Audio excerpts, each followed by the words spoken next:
Hello and welcome to crack railway YouTube channel. और आज इस वीडियो में हम लोग देखेंगे 21 फरवरी के करंट अफेयर्स को।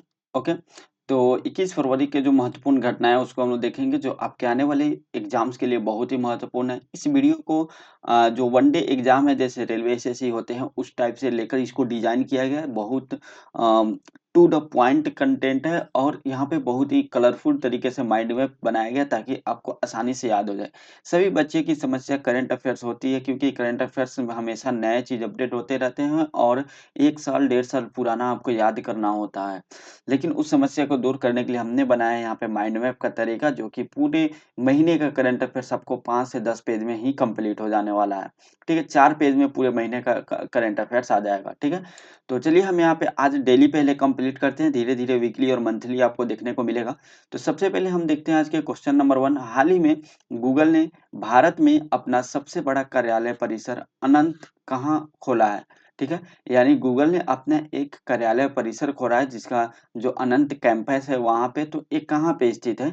यह है बेंगलुरु में। Option C right answer Bengaluru में है। और ये दुनिया का सबसे बड़ा कैंपस है गूगल का, याद रखिएगा, दुनिया का सबसे बड़ा कैंपस है। ठीक है, अगर हम लोग इसके बारे में डिटेल देखें, आप देख सकते हैं यहाँ पे ये इसका ओरिजिनल पिक्चर है।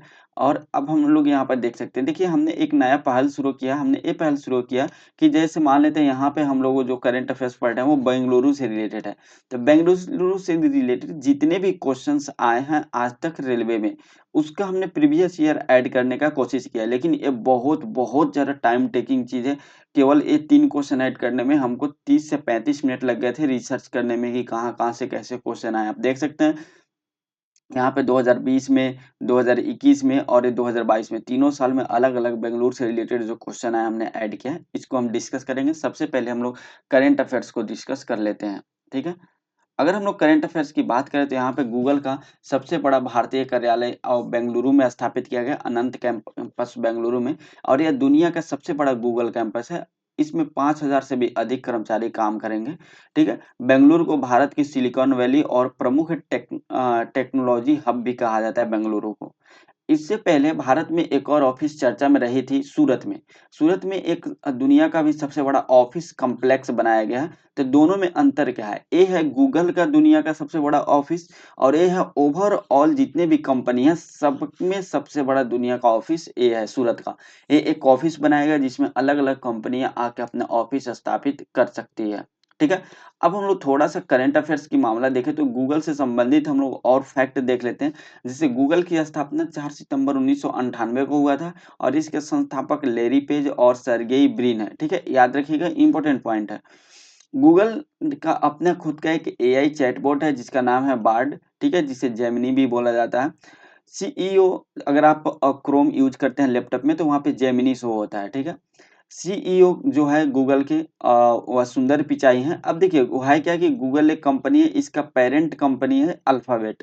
तो अल्फाबेट के भी सीईओ सुंदर पिचाई हैं। और इसको पब्लिकली कब, गूगल को पब्लिक सार्वजनिक तौर पे कब लॉन्च किया गया था? आधिकारिक और सार्वजनिक तौर पे तो इसको 19 अगस्त 2004 को लॉन्च किया गया था। सुंदर पिचाई को हाल ही में आईआईटी खड़गपुर से मानद डॉक्टरेट की उपाधि दी गई है। तो ये करंट का क्वेश्चन है, याद रखिएगा। गूगल ने हाल ही में अपने एक एआई प्लेटफॉर्म लॉन्च किया जिसका नाम है जीनी। और एक और करंट अफेयर्स याद रखिएगा, ये जनवरी का करंट अफेयर्स है जब डोनाल्ड ट्रंप राष्ट्रपति बने थे अमेरिका के, उसके जस्ट बाद का है कि गूगल मैप्स जो लोग अमेरिका में यूज करते हैं, तो अमेरिका में जो गूगल मैप्स के उपयोगकर्ता हैं उनको मेक्सिको की खाड़ी की जगह अमेरिका की खाड़ी दिखाई देगी। यानी मेक्सिको की खाड़ी का नाम बदलकर अमेरिकी की खाड़ी कर दिया गया गूगल मैप्स में। ओके, अब हम लोग एक प्रीवियस ईयर देख लेते हैं। देखिए प्रीवियस ईयर बेंगलुरु से रिलेटेड आया हुआ है।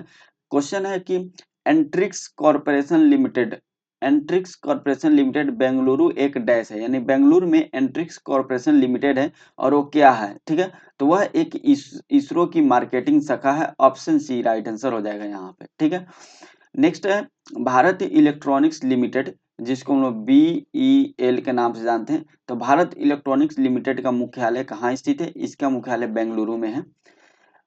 और है भारतीय बागवानी अनुसंधान संस्थान का मुख्य अनुसंधान केंद्र आईसीएआर भारत के किस शहर में स्थित है? ठीक है, यानी भारतीय बागवानी अनुसंधान संस्थान का एक सेंटर है जिसका मुख्य अनुसंधान केंद्र ICAR ये भारत के किस शहर में स्थित है? तो ये बेंगलुरु में स्थित है। ऑप्शन बी राइट आंसर होगा। और बहुत सारे क्वेश्चंस आए हुए थे जो इजी थे, हमने नहीं लिए। जैसे इसरो के मुख्यालय आ गया था कि इसरो के मुख्यालय कहाँ से? बेंगलुरु में। तो वो बहुत फेमस और इजी क्वेश्चन है, तो वो हम नहीं लिए हैं। क्वेश्चन तो बहुत सारे आए हुए हैं, लेकिन ये जो तीन तीन है थोड़ा सा हमको अलग लगा और थोड़ा सा लगा कि ये क्वेश्चन ऐड करना चाहिए, तो हमने ऐड किया। लेकिन ये बहुत ही टाइम टेकिंग है, इसके लिए हम स्पेशल एक वीडियो लेके आएंगे जो रेलवे के प्रीवियस ईयर क्वेश्चन होंगे। नेक्स्ट हम लोग देख लेते हैं फ्यूचर ब्रांड इंडेक्स 2024 रैंकिंग में किस कंपनी ने दूसरा स्थान हासिल किया है? देखिए, फ्यूचर ब्रांड एक संस्था है जो अपना एक इंडेक्स निकालती है। तो टॉप 100 कंपनियों का लिस्ट निकाली है, जिसमें सेकंड नंबर पे अपना भारत की कंपनी रिलायंस इंडस्ट्री आया है। तो ऑप्शन बी यहाँ पे राइट आंसर हो जाएगा। फर्स्ट नंबर पे सैमसंग आया है। फर्स्ट नंबर पे फर्स्ट नंबर पे सैमसंग आया है। सेकंड नंबर पे रिलायंस इंडस्ट्री आया है और थर्ड नंबर पे एप्पल आया है। ठीक है, याद रखिएगा। अब चलिए इससे रिलेटेड हम डिटेल देख लेते हैं। अगर हम लोग यहाँ पे बात करें तो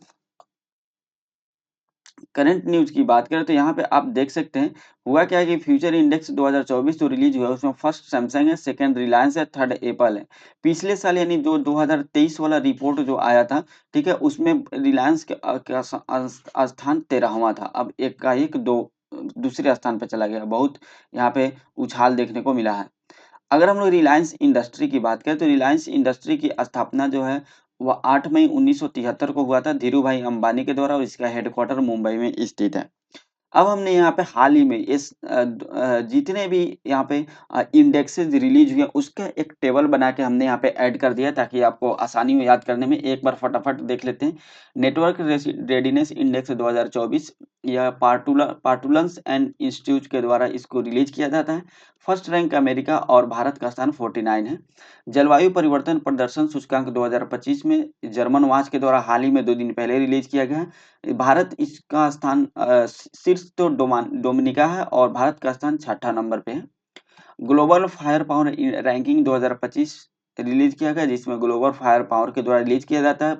अमेरिका शीर्ष पे है और भारत चौथे स्थान पे है। ग्लोबल हंगर इंडेक्स 2024 में यह जर्मन संस्था है वल्थुगर हिल्फे के द्वारा रिलीज किया गया है और फर्स्ट नंबर पे बेलारूस और भारत का स्थान 105वां है। लॉजिस्टिक प्रदर्शन सूचकांक विश्व बैंक के द्वारा रिलीज किया गया। फर्स्ट नंबर पे सिंगापुर, भारत का स्थान 38वां है। वैश्विक नवाचार सूचकांक 2024 विश्व बौद्धिकी संपदा संगठन के द्वारा रिलीज किया गया है और स्विट्जरलैंड नंबर 1 पे है, भारत का स्थान 39वां है। Asia power index 2024 Loewi institute Sydney के द्वारा रिलीज किया गया, जो कि अमेरिका में स्थित अमेरिका नंबर 1 पे है और भारत का स्थान चौथा नंबर पे है। भ्रष्टाचार धारणा सूचकांक 2024 ट्रांसपेरेंसी इंटरनेशनल के द्वारा रिलीज किया गया है। डेनमार्क यहाँ पे नंबर 1 पे है, भारत का स्थान 96 है। वहीं Henley passport index 2025 Henley and partners के द्वारा रिलीज किया गया। भारत शीर्ष नंबर पे सिंगापुर है और भारत का स्थान 85 हुआ है। ठीक है, आपको एक और यहाँ पे कमेंट करके बताना है कि जो प्रेस स्वतंत्रता में भारत का स्थान कितने नंबर पे है। ठीक है, याद रखिएगा। तो ये हमने सभी पॉइंट डिस्कस कर लिए। चलिए नेक्स्ट क्वेश्चन को देख लेते हैं। नेक्स्ट क्वेश्चन बोल रहे हैं कि हाल ही में भारतीय सेना ने जल थल रक्षा 2025 नामक तटीय सैन्य अभ्यास कहाँ आयोजित किया है? जल थल, ठीक है, जल थल रक्षा 2025 नामक तटीय सैन्य अभ्यास कहाँ आयोजित किया गया है? यह बेट द्वारका में आयोजित किया गया। ऑप्शन सी राइट आंसर होगा। बेट द्वारका गुजरात का एक तट है। कहाँ का? गुजरात में स्थित एक तट है। तो चलिए अब हम यहाँ पे डिटेल देख लेते हैं इसका। अगर हम लोग यहाँ पे बात करें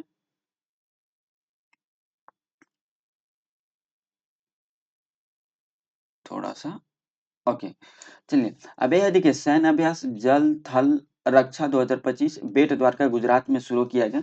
इसका आयोजन भारतीय सेना के द्वारा किया गया। भारतीय सेना में दोनों सेनाएं जैसे जल सेना और थल सेना दोनों के द्वारा इसका आयोजन किया गया है। उद्देश्य है कि द्वारका और आसपास के द्वीपों की सुरक्षा मजबूत करना। ठीक है, वहाँ पे जो कुछ वहाँ पे कुछ जो ऐसी चीजें हो रही थी जो देश की सुरक्षा के लिए और खतरा है, तो उसको सुरक्षित करने का उद्देश्य यहाँ पे भारतीय सेना के द्वारा शुरू किया गया।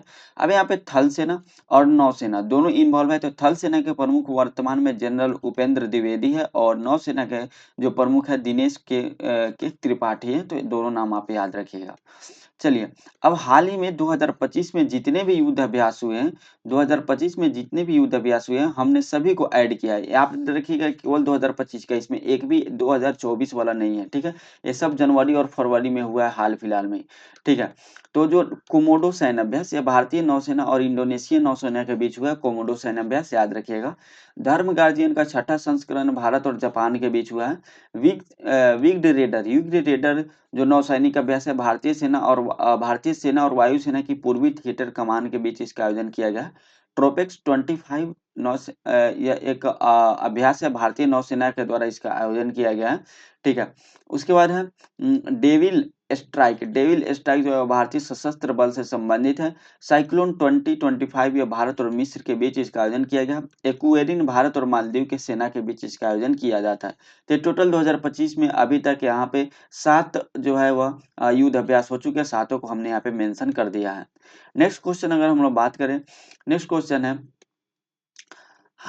नाविका सागर परिक्रमा सेकंड में भाग लेने वाले भारतीय नौसेना के नौकायन पोत का नाम क्या है? अब देखिए, नाविका सागर परिक्रमा सेकंड में भारतीय नौसेना के जो नौकायन भाग लिए उनका नाम बताना है। तो सबसे पहले क्वेश्चन क्या है, नाविका सागर परिक्रमा, नाम से ही लग रहा है, नाविक मतलब नाव, ठीक है?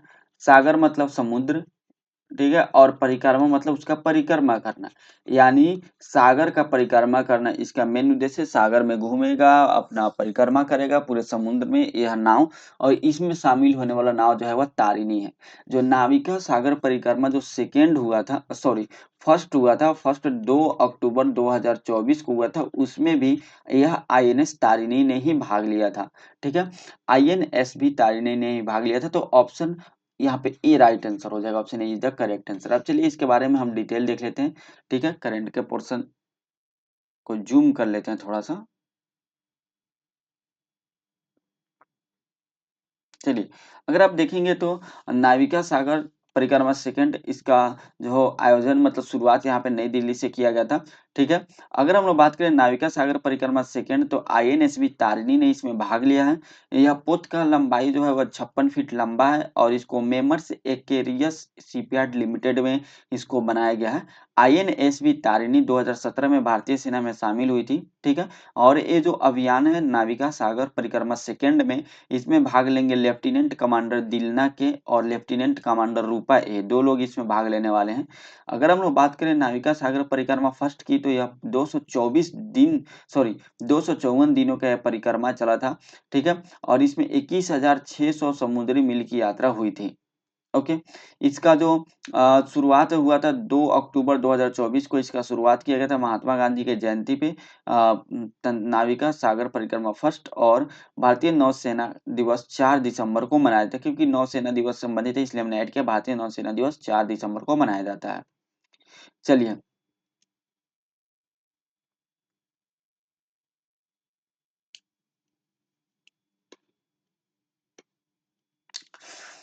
यहाँ पे हम नेक्स्ट देख लेते हैं। पहली भारतीय हेलीकॉप्टर पायलट जो है नौसेना की, भारतीय नौसेना की कौन बनी है? अनामिका राजीव बनी है। और 15 जनवरी 2025 को नौसेना डॉकयार्ड मुंबई में 3 युद्धपोत को शामिल किया गया, वह है नीलगिरी, सूरत और वागसीर को शामिल किया गया। भारत और यूके के बीच एक समझौता हुआ जिसके तहत भारतीय सेना के लिए विद्युत प्रणोदन प्रणाली की शुरुआत की जाएगी, ठीक है? तो ये आप याद रखिएगा, हमने नाविका सागर परिक्रमा सेकेंड भी यहाँ पे मेंशन कर दिया है। नेक्स्ट है, बाल्टिक राष्ट्रों ने आधिकारिक तौर पर किस देश के सोवियत युग के बिजली ग्रिड से डिस्कनेक्ट कर दिया है? ठीक है, हुआ क्या है कि देखिए, सोवियत समय से, ठीक है, एक बिजली ग्रिड हुआ करता था जिसमें रसिया और बाल्टिक देश शामिल थे। बाल्टिक देश में आते हैं लिथुआनिया, ठीक है, लातविया, ये सब बाल्टिक देश के अंतर्गत आते हैं, ठीक है? तो ये याद रखिएगा, बाल्टिक देश के अंतर्गत ये सब देश आते हैं, लिथुआनिया, ठीक है, लातविया और एस्टोनिया, ये 3 देश बाल्टिक देश के अंतर्गत आते थे। इन लोगों ने जो रूस का जो बिजली ग्रिड था उसका उपयोग करते थे।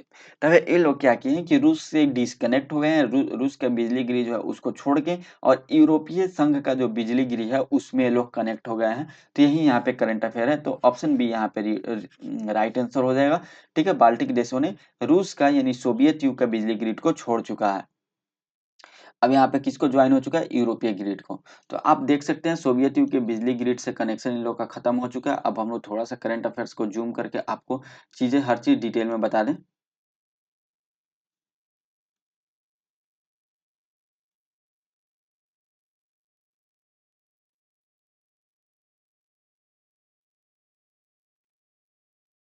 चलिए, तो यहाँ पे देखिए बाल्टिक राष्ट्र में सबसे पहले कौन-कौन से देश आते हैं, एस्टोनिया आता है, लातविया आता है और लिथुआनिया आता है। इसका ये लोग निकलने का कारण क्या बताएँ, ये लोग कारण बताएँ कि रूस से बिजली खरीदने पे आर्थिक लाभ अपर्याप्त है, यानी आर्थिक लाभ बिल्कुल नहीं है और अगर रूस से बिजली खरीदते हैं तो। और रूस से डिस्कनेक्ट होने के बाद सोवियत युग के बिजली ग्रिड से अलग हो गए हैं, ठीक है। नया नेटवर्क इन लोग अपना बना चुके हैं जिसमें फ़िनलैंड, स्वीडन और पोलैंड के साथ मिलके, यानी फ़िनलैंड, स्वीडन और पोलैंड के साथ मिलके ये जो बाल्टिक देश हैं, ये यूरोपीय यूनियन के पावर ग्रिड को ये लोग ज्वाइन कर चुके हैं। अगर हम लोग ये तीनों देशों के बारे में देखें, एस्टोनिया की राजधानी तालिन है, यहाँ का मुद्रा यूरो है। लातविया की राजधानी रीगा है, यहाँ का मुद्रा यूरो है। और लिथुआनिया की राजधानी विनियस है और यहाँ का भी मुद्रा यूरो है। अगर हम लोग बात करें यहाँ पे, तो आप देख सकते हैं ये है बाल्टिक सागर, और बाल्टिक सागर से जो देश लगे हुए हैं, ठीक है, बाल्टिक सागर से जो जो देश लगे हुए हैं उसको यहाँ पे बोला जाता है, उसको यहाँ पे बोला जाता है बाल्टिक कंट्री। जैसे ये है लिथुआनिया, ये एक बाल्टिक कंट्री है, ये है लातविया, ये भी एक बाल्टिक कंट्री है, और एक है एस्टोनिया, ये भी एक प्रकार का, ये भी एक बाल्टिक कंट्री है। तो आप देख सकते हैं, और ये भी यहाँ पे एक रसिया का हिस्सा यहाँ यहाँ भी आता है, ये भी एक रसिया का हिस्सा आता है, पोलैंड और लातविया के बगल में ये है यहाँ पे रसिया, याद रखिएगा, ठीक है। और ये है बेलारूस। तो आपको ये चीज याद रखना है। तो ये लोग जो है इनका सोवियत युग का पावर ग्रिड छोड़ चुके हैं और ये इधर यूरोपीय यूनियन का पावर ग्रिड को ज्वाइन कर चुके हैं। तो चलिए नेक्स्ट अब हम लोग देख लेते हैं next current affairs. Next current affairs है कि हाल ही में मिलिंद रेगे जिनका निधन हुआ किस खेल से संबंधित है। मिलिंद रेगे निधन हुआ और ये क्रिकेट से संबंधित है। ऑप्शन बी यहाँ पे राइट आंसर हो जाएगा, क्रिकेट से संबंधित है, ठीक है। अब हम लोग जूम कर लेते हैं। आप सोचेंगे ये क्रिकेटर का नाम तो हमने कभी सुने नहीं और आप यहाँ पे इनके निधन के बारे में पढ़ा रहे हैं, जरूर कोई जो है इंपॉर्टेंट व्यक्ति होंगे। बिल्कुल बहुत इंपॉर्टेंट व्यक्ति है। आप यहाँ पे देखिए मिलिंद रेगे का निधन हो गया और ये क्रिकेट से संबंधित है, ठीक है। यह मुंबई के पूर्व क्रिकेट कप्तान रह चुके हैं और चयनकर्ता रह चुके हैं, और इतने बड़े और इतने जानकार ये चयनकर्ता थे कि इनको मुंबई क्रिकेट की इंसाइक्लोपीडिया के नाम से जाना जाता है। यही इंपॉर्टेंट है, याद रखिएगा। तो क्वेश्चन ये भी आ सकता है कि मुंबई क्रिकेट की इंसाइक्लोपीडिया के नाम से किसे जानते हैं, मिलिंद रेगो को जानते हैं, ठीक है। और ये मुंबई क्रिकेट एसोसिएशन के मुख्य चयनकर्ता भी रह चुके हैं और 76 वर्ष की उम्र में इनका दिल का दौरा पड़ गया और इनकी मृत्यु हो गई।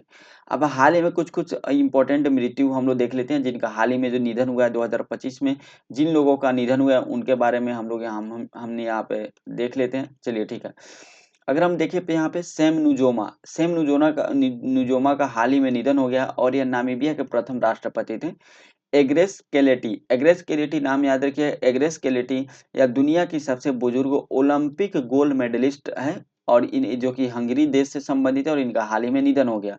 आप सोचेंगे ये क्या बात हुआ।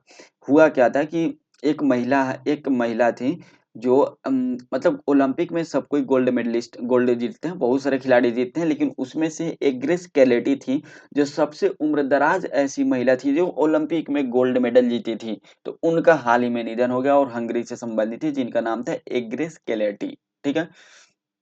डॉक्टर आर चिदम्बरम का निधन हो गया और यह पूर्व मुख्य वैज्ञानिक सलाहकार रह चुके हैं भारत के, और इनको 1999 में पद्म विभूषण दिया गया। और वर्तमान में जो पूर्व मुख्य वैज्ञानिक सलाहकार है वह अजय कुमार सूद है। टोमिको इटुका का हाल ही में निधन हो गया और यह दुनिया के सबसे बुजुर्ग महिला है जो जापान में से संबंधित है और 116 वर्ष की थी। तो 116 वर्ष की दुनिया के सबसे बुजुर्ग महिला कौन थी, टोमिको इटुका, जिनका हाल ही में निधन हो गया। अगर वहीं पुरुष की बात करें तो दुनिया के सबसे बुजुर्ग पुरुष जिनका उम्र 112 वर्ष था, जिनका नाम था John Tinniswood, John Tinniswood जिनका नाम था, और ये ब्रिटेन के रहने वाले थे। हाल ही में जाकिर हुसैन का भी निधन हो गया, तबला वादक थे प्रणब मुखर्जी के नाम जिनका निधन हुआ था, तो पहले ही तो उनके नाम पे स्मारक बनाया जाएगा। उनका निधन तो कोरोना के कारण हुआ था। हाल ही में रतन टाटा का निधन हो गया, पूर्व प्रधानमंत्री मनमोहन सिंह का निधन हो गया, ठीक है। बिहार कोकिला के नाम से प्रसिद्ध शारदा सिन्हा का मृत्यु हो गया, निधन हो गया, और इनको पद्म विभूषण भी दिया गया शारदा सिन्हा को। तो ये सभी निधन आप याद रखिएगा। चलिए नेक्स्ट क्वेश्चन हम लोग देख लेते हैं, यूपी से संबंधित है। हाल ही में किस राज्य की विधानसभा भारत की पहली विधानसभा होगी जो अनुवादक की सुविधा से लैस होगी? अनुवादक देखिए, आप देखते हैं कि जो जैसे यहाँ पे लोकसभा हो गया या किसी भी राज्य के विधानसभा है, बहुत बड़े राज्य है, उसमें बहुत अलग अलग भाषा चलती है। जैसे बिहार में ही आप देखेंगे तो बिहार में जो मिथिला के क्षेत्र में मिथिला वाला भाषा चलता है, जो कि बहुत मीठा भाषा बोला जाता है, बहुत ही मीठा आवाज होता है मिथिला के लोगों का। एक भोजपुरी अलग ही चलता है, ठीक है। कुछ दक्षिण बिहार का कुछ अपना अलग ही चलता है भोजपुरी, ठीक है। तो ये लोग का अपना अलग ही चलता है। तो ये सब अलग अलग एरिया में अलग अलग भाषा चलते हैं। तो होता क्या है कि जब ये लोग विधानसभा में चुन के आते हैं और बैठते हैं, तो नेता अपने भाषण में भाषण देते हैं। अब ये जो कुछ मिथिला के अगर विधायक होंगे तो मिथिला भाषा में ही भाषण देंगे। तो इससे क्या होगा कि बाकी बाकी लोगों को हो सकता है समझ में नहीं आए। तो यहाँ पे एक अनुवादक रहता है, विधानसभा में, लोकसभा में भी, हर जगह अनुवादक रहता है। तो वो अनुवादक क्या करता है, वह अनुवादक अलग-अलग भाषाओं का अनुवादक रहता है, और वो ऑटोमेटिक अनुवाद हो जाता है और ये लोग सुन के समझ लेते हैं, ठीक है। तो यहाँ पे उत्तर प्रदेश ने क्या किया कि ये पहले लोकसभा में सुविधा था, ठीक है। ये सुविधा केवल और केवल लोकसभा में था, क्योंकि अगर मान लेते हैं लोकसभा में, मान लेते हैं साउथ के लोग आते हैं तो उनको तमिल भाषा समझ के जानकार हैं, तो उनको तमिल में कोई चीज़ समझने के लिए उसका अनुवादक होना चाहिए, ठीक है। अगर बिहार के लोग हैं, उनको भोजपुरी में समझना है, तो भोजपुरी में कोई भी नियम कानून नया आ रहा है तो उसको समझाने के लिए अनुवादक होना चाहिए, ठीक है। तो ये केवल और केवल लोकसभा में होता था। लेकिन अब इसको विधानसभा में भी शुरू किया गया, और विधानसभा में पहली बार उत्तर प्रदेश के विधानसभा में शुरू किया गया, और ऐसा करने वाला उत्तर प्रदेश भारत का पहला राज्य हो चुका है। तो ऑप्शन बी यहाँ पे राइट आंसर हो जाएगा। उम्मीद करते हैं आप समझ गए होंगे। आप देख सकते हैं यहाँ पे, देखिए इसमें बहुत ही इंपॉर्टेंट पॉइंट हमने ऐड किया है। अगर हमने यहाँ पे देखिए, हमने यहाँ पे ज़ूम कर लिया है, तो भारत की पहली जो विधानसभा है, वो अनुवादक सुविधा से लैस है, ठीक है। इसका उद्देश्य क्या है, विधायकों को क्षेत्रीय भाषाओं में बोलने में सक्षम बनाना है, ठीक है। जो विधायक होंगे, वह क्षेत्रीय भाषा में बोलने में सक्षम बनाया जाएगा। और भारत की पहली विधानसभा में अनुवादक सुविधा शुरू की गई है। ऐसे इससे पहले कोई भी विधानसभा में ये सुविधा शुरू नहीं की गई थी। इसकी शुरुआत फरवरी 2025 में हो चुकी है, और विधानसभा अध्यक्ष सतीश महाना के द्वारा इसको शुरू किया गया है। यानी जो सतीश महाना है, यह उत्तर प्रदेश के विधानसभा अध्यक्ष हैं। इसमें कौन-कौन सी भाषा वर्तमान में जोड़ी गई है? तो वर्तमान में यहाँ पे देख सकते हैं 5 भाषा को जोड़ी गई है। एक अवधी भाषा, ब्रज भाषा, बुंदेलखंडी भाषा, भोजपुरी और अंग्रेजी। ये टोटल 5 भाषाओं को इसमें ऐड किया गया है विधानसभा के अनुवादक में। हाल ही में लोकसभा के अनुवादक में भी 6 भाषाओं को ऐड किया गया है। लोकसभा के अनुवादक में पहले से 10 भाषा थी, अब 6 भाषा और ऐड करके टोटल 16 भाषाओं में जो है वह वहाँ पे अनुवाद होता है। लोकसभा में जो भी भाषण होता है, जो भी नए बिल आते हैं, जो भी चर्चाएँ होती है, वो 16 भाषाओं में अनुवाद होकर और अलग-अलग जो क्षेत्र के नेता हैं, सांसद हैं, उनको ये सुनाया जाता है, उनको ये समझने में आसानी होती है। हम लोग यहाँ पे देख सकते हैं लोकसभा अनुवाद से सेवाओं में 6 नई भाषाओं को ऐड की गई है। फरवरी 2025 का ये न्यूज़ है, ठीक है। और ये 6 नई भाषा ऐड की गई है, वो में बोडो, डोगरी, मैथिली, मणिपुरी, संस्कृत और उर्दू, ये टोटल 6 भाषाओं को ऐड कर दिया गया है। पहले से लोकसभा में 10 भाषाएँ थी जिसका अनुवाद सेवा प्रदान किया जाता था। उसमें 10 भाषा में था असमिया, बंगाली, गुजराती, कन्नड़, मलयालम, मराठी, उड़िया, तमिल, तेलुगु, हिंदी और अंग्रेजी, ये सब भाषाएँ हुआ करती थी। ओके। और अब जो है कुल कितनी भाषाएँ हो चुकी है लोकसभा में, केवल टोटल 16 भाषाएँ हो चुकी है अनुवाद के लिए। शास्त्रीय भाषा की बात करें तो शास्त्रीय भाषा में 5 नई भाषाओं को ऐड किया गया है, ठीक है। बंगाली, मराठी, पाली, प्राकृति, असमिया। तो टोटल 5 शास्त्रीय भाषा को ऐड कर दिया गया है। अब वर्तमान में शास्त्रीय भाषा की संख्या कितनी हो चुकी है? 11 हो चुकी है। तो ये आप याद रखिएगा। तो इससे रिलेटेड जो फैक्ट था हमने यहाँ पे ऐड कर दिया है। अब चलिए, अब नेक्स्ट हम लोग देख लेते हैं आज का ये लास्ट करंट अफेयर्स है। हाल ही में सीखना इसवालाओ को किस भारतीय राज्य का 8वां राष्ट्रीय उद्यान घोषित किया गया है? 8वां राष्ट्रीय उद्यान असम का आप इसी से अंदाज़ा लगा सकते हैं कि सबसे अधिक जो है असम में पहले से 7 राष्ट्रीय उद्यान था, सबसे अधिक नहीं है। असम में सबसे पहले 7 राष्ट्रीय उद्यान था, अब ये 8वां हो चुका है और 8वां राष्ट्रीय उद्यान किसका है? तो ये असम का स्थित है। ऑप्शन बी यहाँ पे राइट आंसर हो जाएगा। बाकी इसका हम डिटेल अब देखिए हमने यहाँ पे सब चीज़ मेंशन किया है। देखिए बहुत ज़्यादा कलरफुल हम नहीं करते हैं क्योंकि होता क्या है कि अगर आपको प्रिंट कराना पड़े, तो फिर आपको समस्या हो जाएगी और हमको भी बार-बार पेन चेंज करना पड़ेगा इसमें। तो उसमें ना थोड़ा-सा टाइम होगा तो वीडियो लंबा हो जाएगा, ठीक है? चलिए ख़ैर इसको हम ज़ूम करते हैं और देख लेते हैं।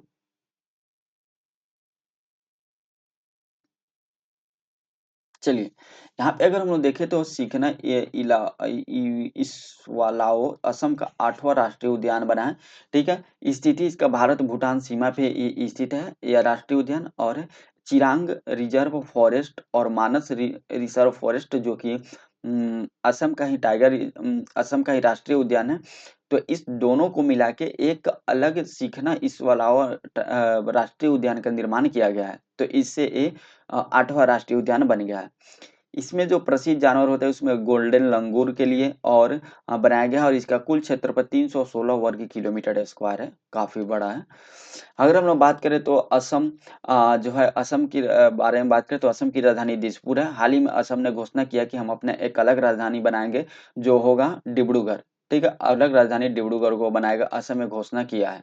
असम के मुख्यमंत्री हेमंत बिस्व शर्मा हैं, राज्यपाल लक्ष्मण प्रसाद आचार्य हैं। असम में विधानसभा की 126 सीट है, लोकसभा के 14 और राज्यसभा के टोटल 7 सीटें हैं।